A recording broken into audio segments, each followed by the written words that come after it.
दोस्तों आज देश के मशहूर शिक्षक और इन्फ्लुएंसर अवध ओझा आम आदमी पार्टी में शामिल हो गए हैं। इस वीडियो में मैं आपको बताऊंगा कि दिल्ली के कौन सी सीट से अवध ओझा चुनाव लड़ने वाले हैं और कौन सा मंत्री पद उन्हें दिया जा सकता है, क्योंकि अवध ओझा अब आम आदमी पार्टी का बड़ा चेहरा बन गए हैं और हिस्सा भी बन गए हैं। साथ में यह भी बताऊंगा कि अवध ओझा की शुरुआती जीवन कैसा था, एक गुंडे और अपराधी से अवध ओझा देश के इतने बड़े शिक्षक कैसे बन गए, कितनी फीस लगती है उनके कोचिंग में, कुल मिला जुलाकर अवध ओझा संबंधित पूरी बायोग्राफी है, पूरी जानकारी है।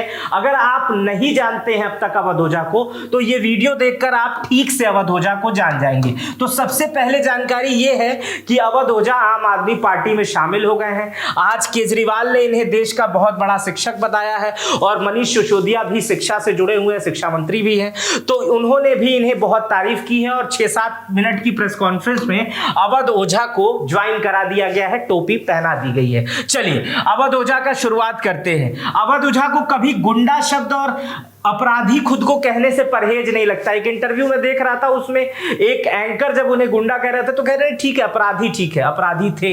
तो वो क्या सफर था वो मैं बताता हूं। अवध ओझा बताते हैं कि अब तक उन्होंने 2 लाख बच्चों को पढ़ाया है, 2 लाख बच्चों को। ये एक आप इससे सबक ले सकते हैं अवध ओझा से कि आपके जीवन में कुछ भी चल रहा हो, कभी कैसी भी परिस्थिति हो, लेकिन आप किसी भी पायदान को कभी बदल सकते हैं और जिस पायदान पे आप जा रहे हैं उसके सबसे ऊंचे शिखर पे पहुंच सकते हैं। उसका जीता जागता उदाहरण अवध ओझा है। अवध ओझा बताते हैं कि 19 साल में उनके ऊपर 19 से अधिक मुकदमे दर्ज थे मारपीट संबंधित के।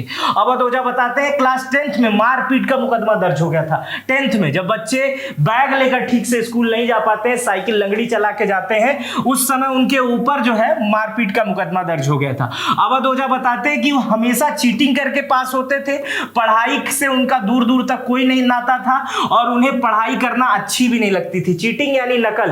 अवध ओझा खुद बताते हैं, टीचर हैं, कि वो शुरुआती दिनों में नकल करके पास होते थे, चीटिंग करके पास होते थे।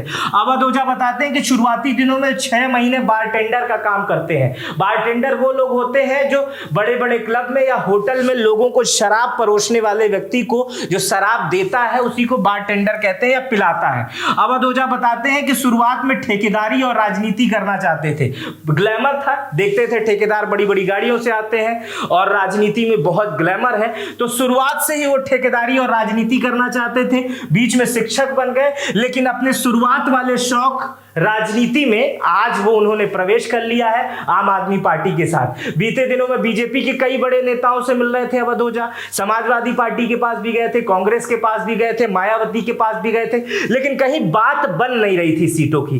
अंत में मौके पे चौका, दिल्ली के विधानसभा चुनाव है इसी 2025 के शुरुआती महीनों में, और उसमें अवध ओझा को स्कोप दिखा कि यहां जाके मंत्री भी बना जा सकता है और दिल्ली जैसे स्टेट में विधायक भी बना जा सकता है आसानी से। कौन सी सीट से लड़ेंगे आगे उस पर चर्चा करते हैं। अवध ओझा बताते हैं कि उन्हें 4 बार यूपीएससी का अटेम्प्ट दिया है और एक बार भी सफलता नहीं मिली है, मेंस में बार बार फेल हो जाते थे।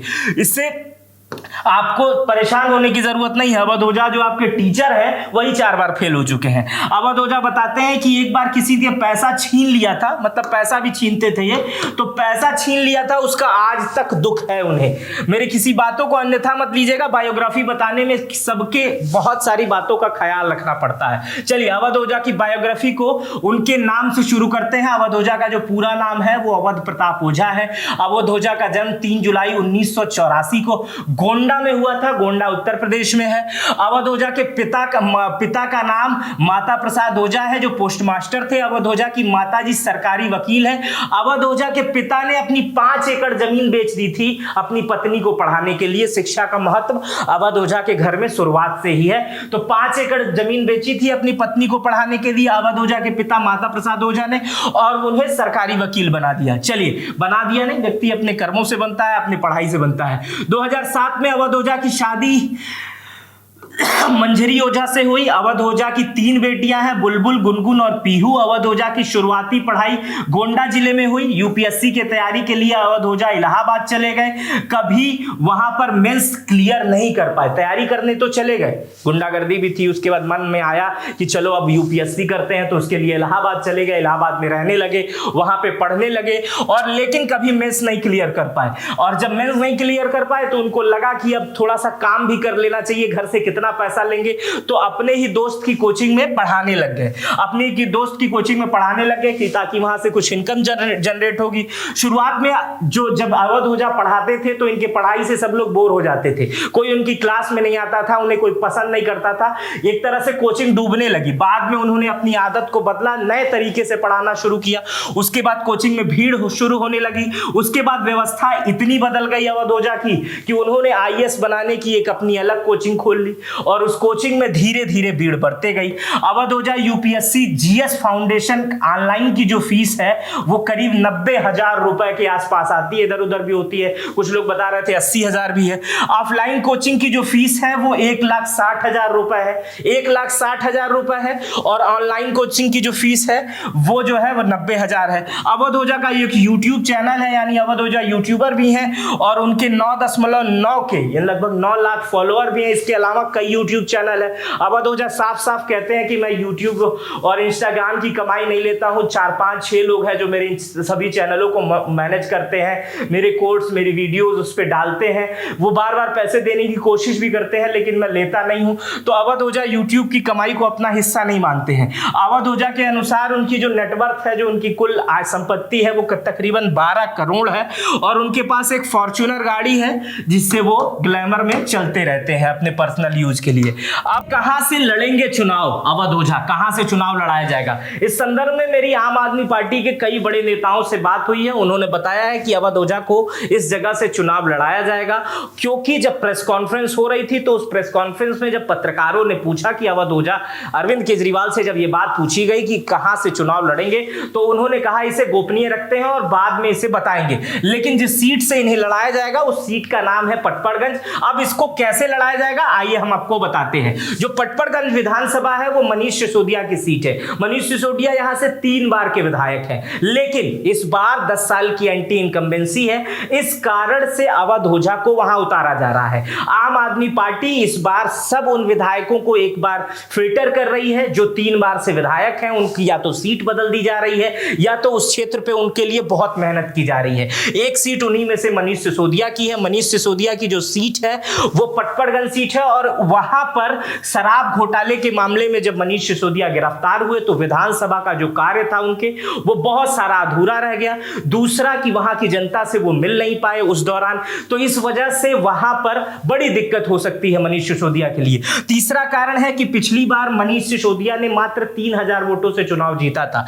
रविंद्र सिंह नेगी वहां पर भाजपा की तरफ से चुनाव लड़े थे जो मात्र 3,000 वोटों से चुनाव हार गए थे। लेकिन इस बार बीजेपी उस क्षेत्र में काफी मेहनत कर रही है, इसलिए आम आदमी पार्टी को लग रहा है कि मनीष सिसोदिया उनका प्रमुख चेहरा है, इसलिए इस बार उन्हें पटपड़गंज से न उतारा जाए। वहीं लोकप्रिय चेहरा है अवध ओझा, और अवध ओझा उत्तराखंड के लोगों में और पूर्वांचल के लोगों में बहुत ज्यादा लोकप्रिय हैं और पटपड़गंज क्षेत्र में पूर्वांचल के लोग और उत्तराखंड के लोग की आबादी जो है वो बहुत बड़ी है और ये पूर्वांचल के लोगों का क्षेत्र ही माना जाता है। पटपड़गंज पूर्वी दिल्ली भी कहते हैं, तो पटपड़गंज उस वही क्षेत्र माना जाता है और यहां पर पूर्वांचल के लोग और उत्तराखंड के लोग रहते हैं और इस क्षेत्र में अवध ओझा का जो कब्जा है, अवध ओझा की जो लोकप्रियता है वो बहुत बड़ी है। तो ये पटपड़गंज सीट हो सकती है। हालांकि आम आदमी पार्टी ने इसका आधिकारिक ऐलान नहीं किया है, लेकिन आम आदमी के तमाम बड़े नेता ये कह रहे हैं कि यही वो सीट होगी जिससे मनीष सिसोदिया को वहां से हटाकर और अवध ओझा को लगाया जा सकता है। अब मंत्रालय पद देने की बात करें, अगर दिल्ली में आम आदमी पार्टी की सरकार बनती है तो शिक्षा मंत्रालय का दूसरा जिम्मा या पहला जिम्मा अवध ओझा को दिया जा सकता है, क्योंकि अवध ओझा एक हल्की शख्सियत नहीं है। इससे पहले न जाने कितने पार्टियों से बार्गेनिंग करके तोल मोल करके वो आम आदमी में पहुंचे हैं, आम आदमी पार्टी में, और ज्वाइनिंग ले ली है। तो यहां पर बहुत कुछ पहले ही तय हो गया होगा कि भैया आप जीतेंगे तो हमें ये चाहिए, यहां से मैं लड़ाई लड़ूंगा और इस तरह से जीतूंगा, और ये होगी पूरी कहानी। राजनीति के अंदर की बातें हैं। तो चलिए, पटपड़गंज विधानसभा हो सकती है और जहां से अवध ओझा चुनाव लड़ेंगे। तो आज मैंने आपको अवध ओझा की बायोग्राफी को बताया, अवध ओझा क्या कहते हैं उसको बताया, और अवध ओझा दिल्ली में आम आदमी पार्टी का दामन थामने के बाद कहां से चुनाव लड़ेंगे वो मैंने बताया। ये वीडियो कैसी लगी मुझे कमेंट बॉक्स में बताइएगा। अपना बेहद ख्याल रखिएगा। बहुत बहुत शुक्रिया। और अगर चैनल पे नए हैं तो सब्सक्राइब कर बेल आइकन दबा दीजिएगा, और फेसबुक पर देख रहे थे तो कॉमेंट करके अपनी प्रतिक्रिया जरूर दीजिएगा। अपना बेहद ख्याल रखिएगा। बहुत बहुत धन्यवाद।